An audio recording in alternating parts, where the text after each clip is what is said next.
Chapter 1: The Escape. Ainu opened her eyes. It was still dark. She rubbed the sleep from her eyes and looked at the window.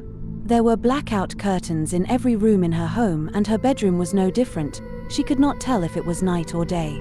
She lay there for several more minutes, deep in thought. What had happened to her? What happened to her parents, and how could she escape this hellhole of a prison? She thought about what her grandparents had told her of the time of her great-grandparents and the cataclysm that had befallen the whole of humanity. She thought of the colonists and hopes of far-off star systems. It was 200 years since the Great Reset, and Ainu was a prisoner like every other human being on this god-forsaken planet. Earth, the great home of humanity. How did it happen to our wonderful world? How could our ancestors do this? Ainu stopped her thoughts immediately, as she knew fine well about the Echelon Sentinel that was set up to monitor every thought and select certain phrases for further investigation by the Thought Police.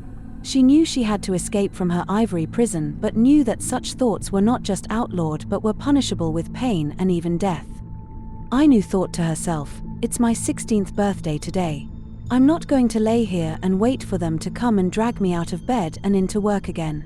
With an effort, Ainu got out of bed and went over to the window, where she opened the curtains and saw that it was dawn. Ainu knew that they would be here soon, so she got dressed and went downstairs and looked in the fridge. There was not much in, so Ainu decided to make cornflakes and sat at the table eating. She heard the front door open and waited for them to come into the kitchen. The door opened and 3 people walked in. 2 of them were women and 1 was a burly male soldier. The woman carried bags and proceeded to empty them on the kitchen table and started to fill up the fridge and cupboards with the food supplies they had brought. None of them spoke a word to Ainu until the woman finished what they were doing. Then the burly male said, "Right, Ainu, we know it's your birthday today, but work is work and your presence is required in the dark room." The smallest of the women, who Ainu knew well, then said, "Come on Ainu, let's go. We are late today. It's time we went, and this time we can do without any more commotions." Ainu grunted and got up. "Okay then, let's go, but remember, if I don't see anything, it's because of what I told you 2 days ago. I need more medicine to enter those states, but you lot have had me eating so much and working so often the effects are not the same anymore. I have built up too high a tolerance to the medicine, and I need a holiday from work for the visions to come back strong again." The taller of the 2 women, who Ainu had never met before, said, "We know this, Ainu. This will be the last journey we need you to do for 2 weeks. So come on Ainu, let's go now. Major Bill is waiting." Ainu went and got her jacket and went towards the door, quickly followed by her 3 guests. Outside, they headed for the black security car that was her chauffeur to and from work every 2 days. She was tired of this and longed for a better life in the stars with the colonists and, dare forbid, the rebels. It was rumored on Earth that the rebels had organized themselves and were a force for the corporations, but no one dared to hope for rescue, as this usually meant a pain attack. Ainu got in the back of the car with the woman that she knew. She had never asked her name, but she was always nice towards Ainu, so they got on well enough. The other woman got in the front with the soldier who drove them out of Ainu Street and onto the main motorway in Sector 4. They headed to the checkpoint, where they stopped to show their ID badges and then proceeded to drive on into Sector 5. They passed 2 more checkpoints before coming to the Banking Guild sector, where they arrived at the building that was Ainu's workplace since she was captured 2 years previously. 2 soldiers dressed in black with the Banking Guild's insignia on their shirts approached the stopped car and opened Ainu's door, whereupon Ainu got out and walked into the tall dark building that she hated with every breath. The 2 women got out of the car and followed Ainu into the building. Inside, they walked to the stairs and went up to the 3rd floor, where they walked along the corridor that was painted white but had no windows and only artificial light. Ainu thought, godless buildings for godless people. She hated the Banking Guild and all the corporate guilds that had been set up since the Great Reset, and longed to see her parents again, if at all. "There you are. Where have you been? You're 1 hour late." "Ainu, here, take the medicine on the table and let's get this ball on the road," barked Major Bill. Bill was a soldier in the Banking Guild and was ever loyal to their cause. Whatever that was, Ainu had thought profit and greed was all they cared about. "I told you, Bill, I need a rest for a while, or I won't see anything again."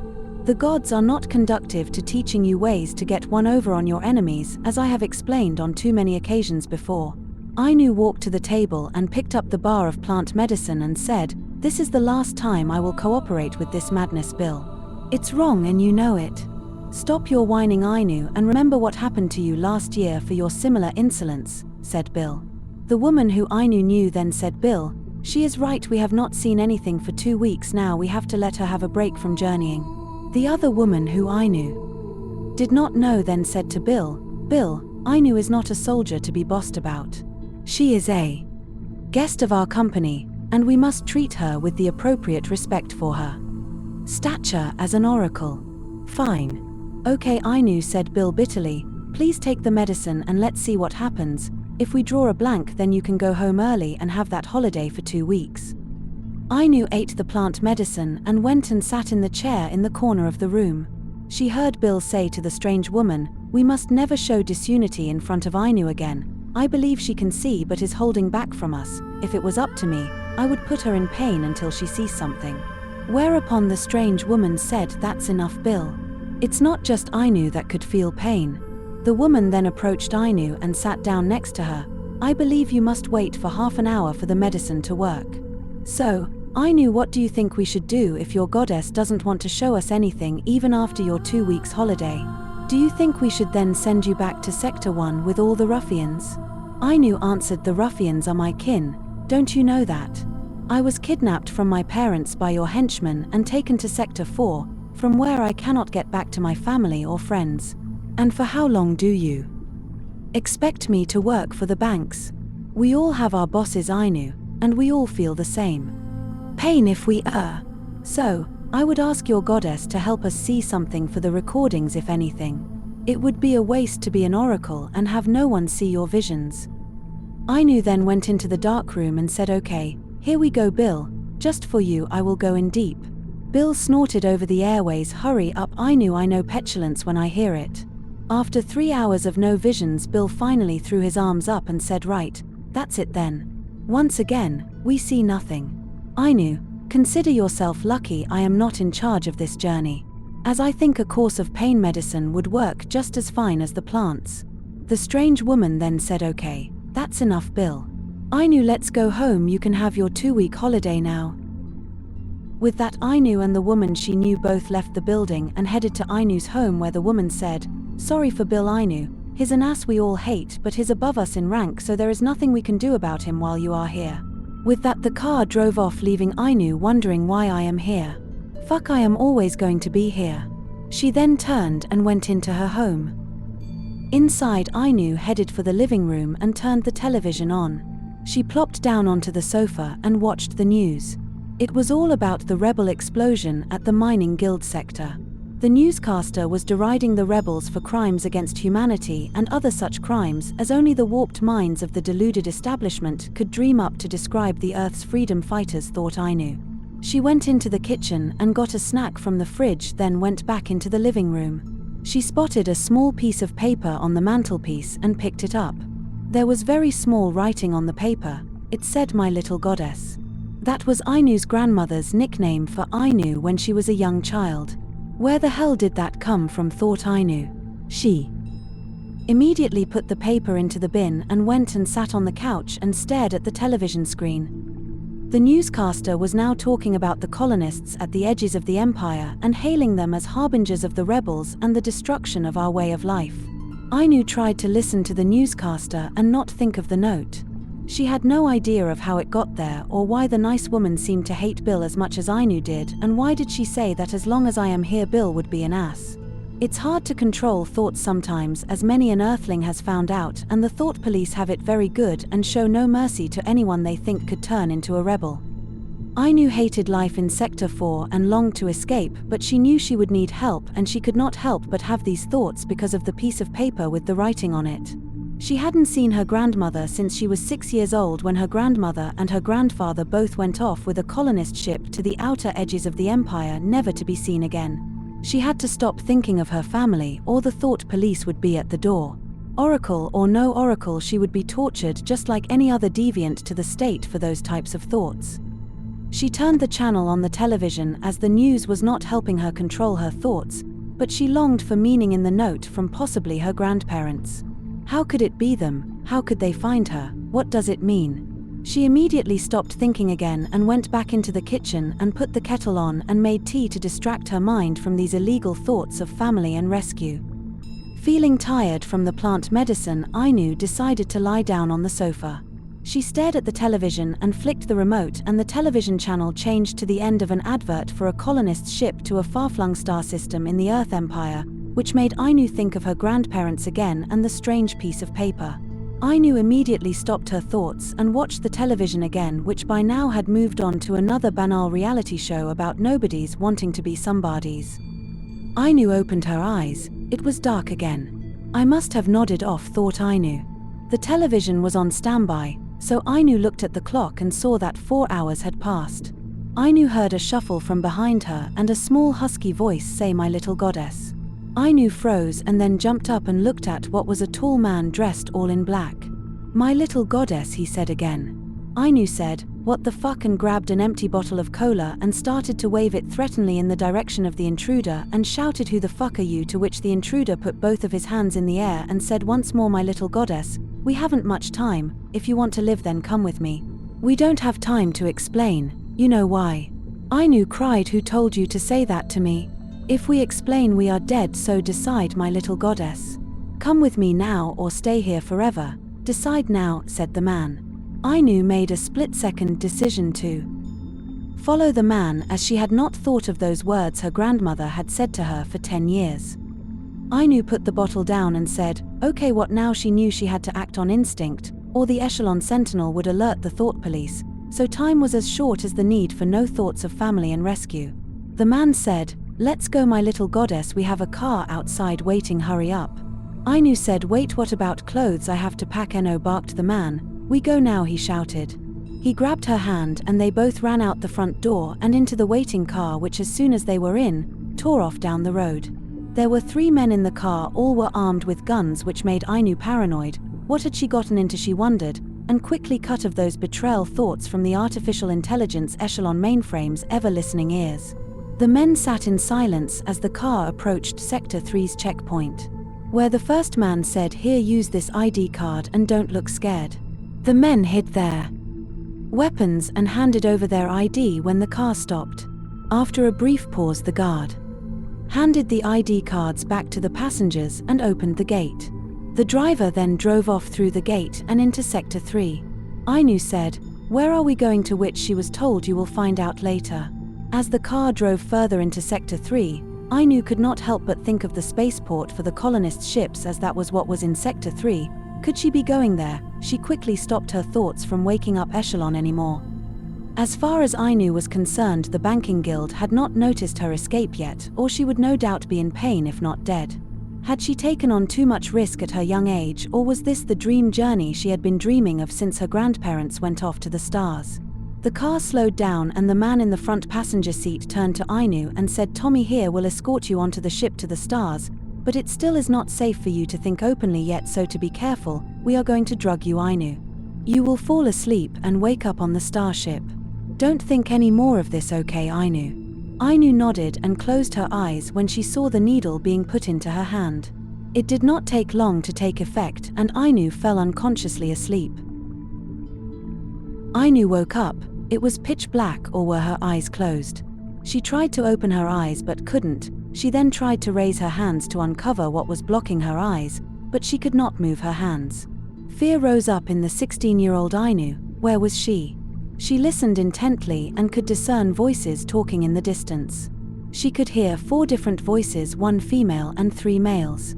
One of the male voices sounded like the man that took her from her home. Who were these people, Ainu wondered.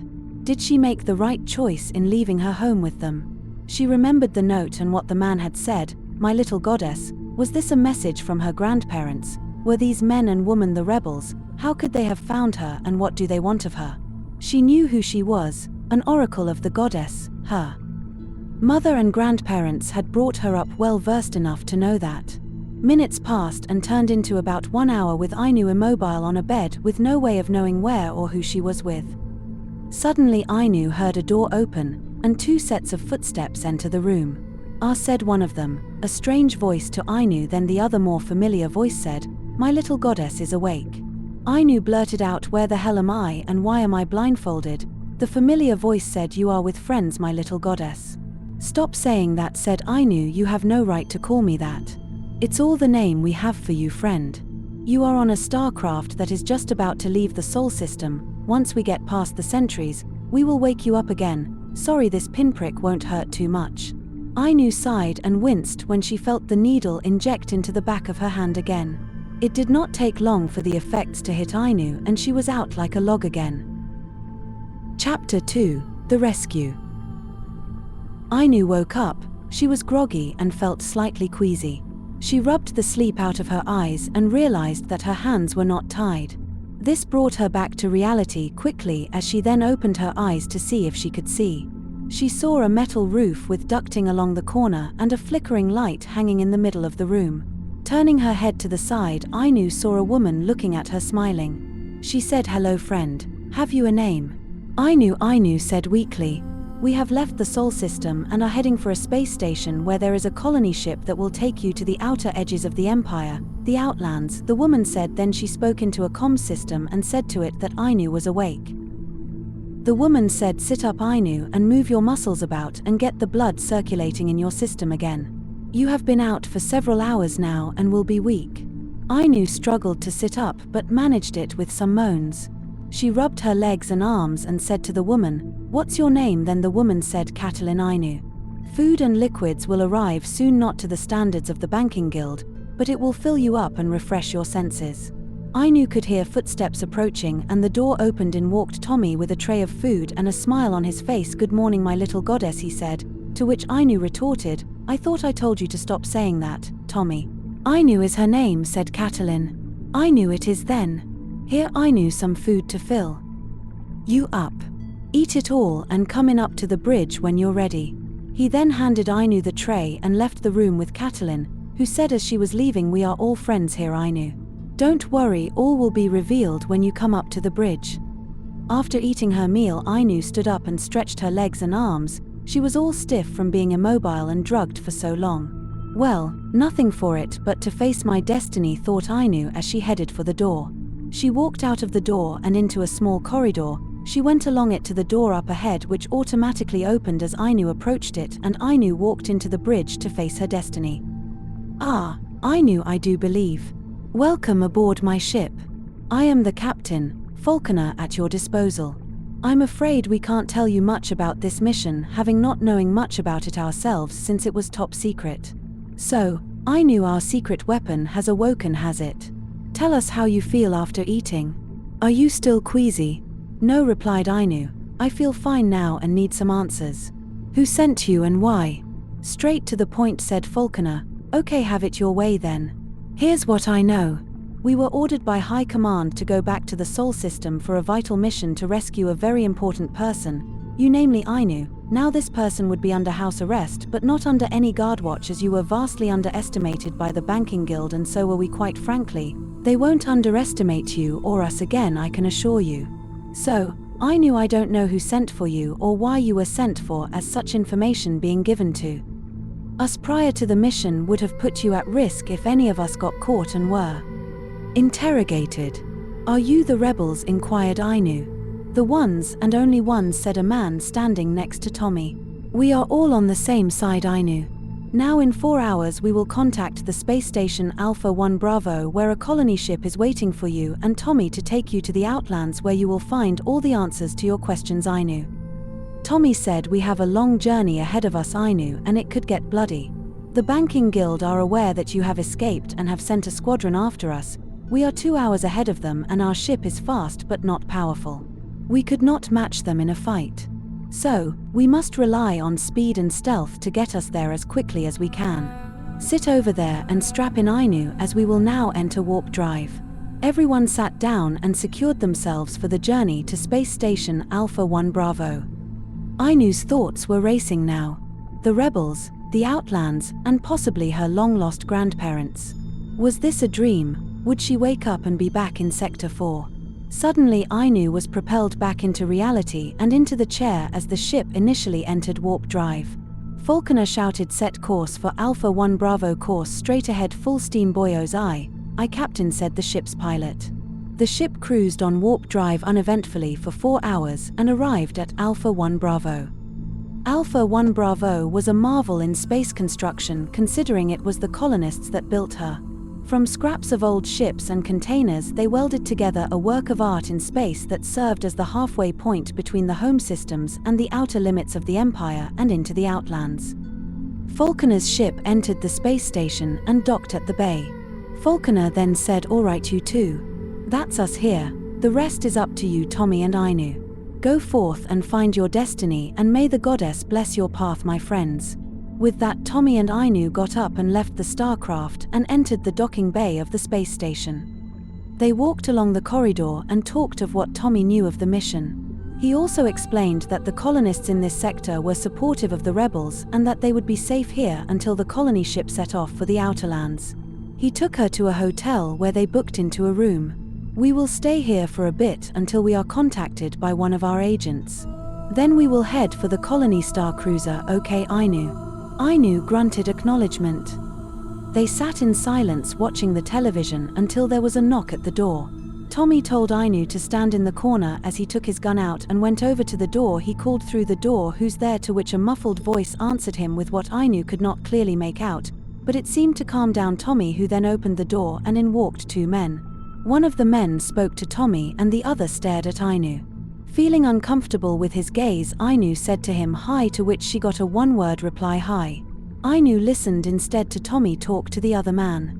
They were arranging transport for 2 people on board the colony ship, and once the talking was over, the man handed Tommy 2 pieces of paper and then proceeded to leave with the man who was staring at Ainu.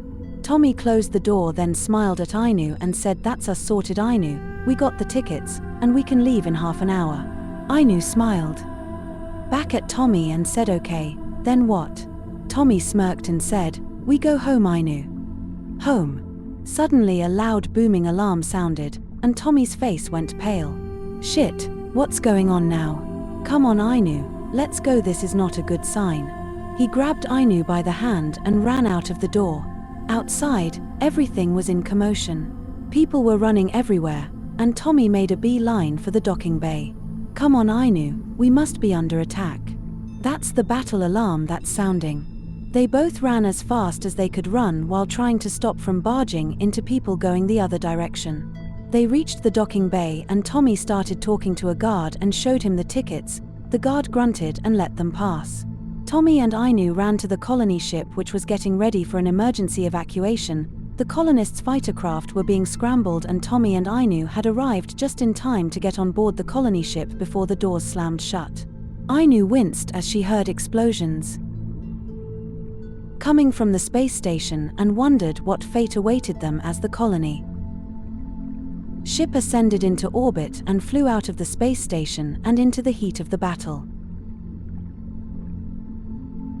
Tommy led Ainu to a windowed seat in the passenger decks and they both sat down and strapped in with some difficulty as the turbulence from the ship and the explosions from the battle were shaking the colony ship to the core. Alarms were sounding on the colony ship and all lasers were firing at the Banking Guild fleet, which had caught up with Ainu and the rebels rescuing her. A fierce battle was taking place right on the doorsteps of the space station and the rebels and colonists were losing the battle against the Banking fleet. Ainu and Tommy's ship broke off from the battle and tried to head into hyperspace for safe travel out of the battle zone. There were 2,000 colonists on board the ship and the Banking Guild did not care if they were all incinerated in battle if the rebels never got the Oracle. The colony ship, taking damage all the time, slowly entered hyperdrive space and soon the space around them warped into stars, fading into the distance as the ship was hurled by the hyperdrive engine's light years away from the Banking fleet and into the relative safety of outer space. When the colonists' ship came out of hyperdrive, Ainu said to Tommy, "Where are we?" to which Tommy replied, "We are in deep space between the stars. I think the captain just headed to any destination to get us out of the battle zone. Once they get their bearings, they will head for the planet Cydonia, which is on the outer limits of the Empire. corporate rule is very weak here, and a lot of pirates and mercenaries are here, as well as the colonists, and not forgetting us, the glorious resistance. Do we have a base out here? Inquired Ainu of Tommy. No, Ainu, not just a base but an entire planet. The Citadel, we call her. The home of the rebels, and it will be your new home, Ainu. Once we arrive, I will take you to Section Command where we will be further briefed. Come, Ainu, let's go to the viewing platform at the front of the ship and do some reckon of our surroundings, as it were. Also, I think better with a full stomach let's get some food then check out the views as we travel. They both head for the canteen, keeping themselves to themselves, and have their fill. On the way to the viewing platform, Ainu said to Tommy, I have never been on a ship before. It feels weird, Tommy, to be traveling at this speed, but to be standing still and seeing the stars zoom past us is immeasurable on the senses. Tommy added, space is the great leveler of the soul. Egos have no place in the vastness of space and time. How long will it take for us to reach the Citadel, Tommy? We should be there in several hours, Ainu. Let's go and get a seat in the passenger deck before we drop into hyperdrive again. As the ship traveled to Cydonia, Ainu wondered who had sent for her and what lengths did the rebels go to rescue her, and worryingly for Ainu, did anyone die in the rescuing of her? Ainu put these thoughts aside and instead concentrated on the thoughts of maybe seeing her grandparents again. 2 hours later the ship dropped out of hyperdrive and Tommy said to Ainu that they had to go to the passenger departure deck to get ready to depart. He informed her that they would go to the surface of the colonist planet to a safe house where they would wait to be picked up and taken to the port where they would board a starcraft, and then they would finally go to the rebel planet, the Citadel, the rebel base where they would learn their fate. The planet Cydonia was a small rocky arid world where life for the new colonists would be hard. But the planet has a sizable amount of minerals, so the likelihood of the mining guild being interested in Cydonia is high. This could lead to conflicts with the rebels who have a stronghold in this region. It is also close to the Citadel, and being in the outer limits of the Empire, lawlessness was high with pirates, thieves, and mercenaries abundant in this region of the Outlands. Ainu and Tommy arrived at the safe house. Tommy knocked on the door and eventually a man opened it. He was tall and muscle-bound and looked menacing to Ainu, but he smiled when he saw Tommy. Tommy hailed the man, "Long time no see, Tommy," to which Tommy replied, "Well, Danny, are you going to keep us out here in the full glare of the public any longer, or can we come in?"